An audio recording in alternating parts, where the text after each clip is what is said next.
Hi, I'm Ms. Martinez, a fourth grade teacher at Spring Valley Elementary. Today I'm going to read a quick biography of Frederick Douglass found in Black Heroes. You can follow along on page 57.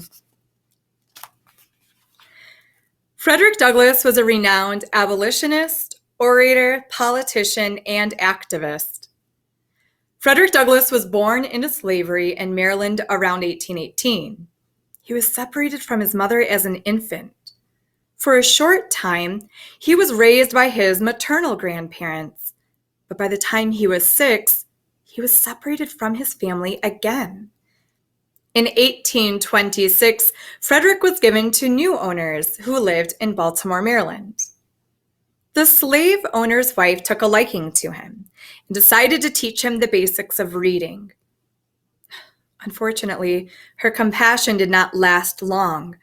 When her husband found out, he said that it would make Frederick unfit for slavery, and they didn't let him read anymore. Frederick was forced to continue his education in secret, since teaching enslaved African Americans to read was illegal. He would pick up lessons whenever he could, from eavesdropping on white children or reading any piece of writing he could find. He eventually began to teach other enslaved African Americans to read. Frederick felt that he had to escape slavery in order to survive. So one day he made a promise to himself that he would escape by the end of the year.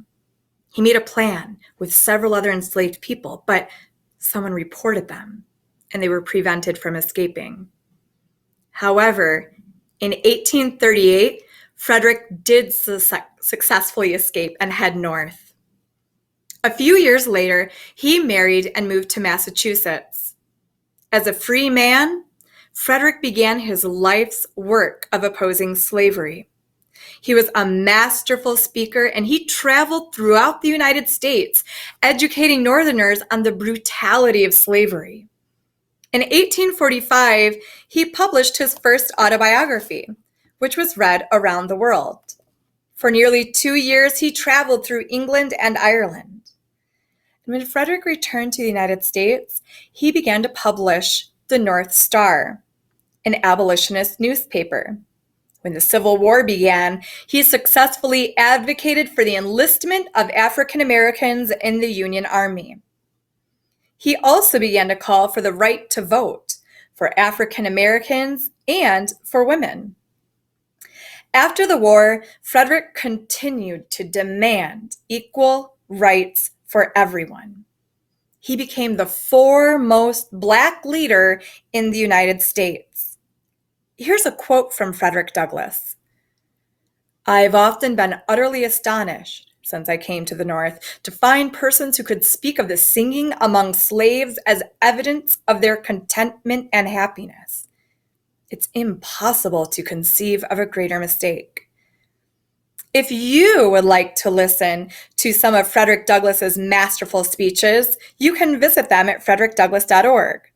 I picked Frederick Douglass because I believe in the power of the written and the spoken words. And Frederick Douglass used reading and writing and speaking not only to change his life, but to improve the world and the future for millions of people to come. What can you do with the power of reading and writing? Bye.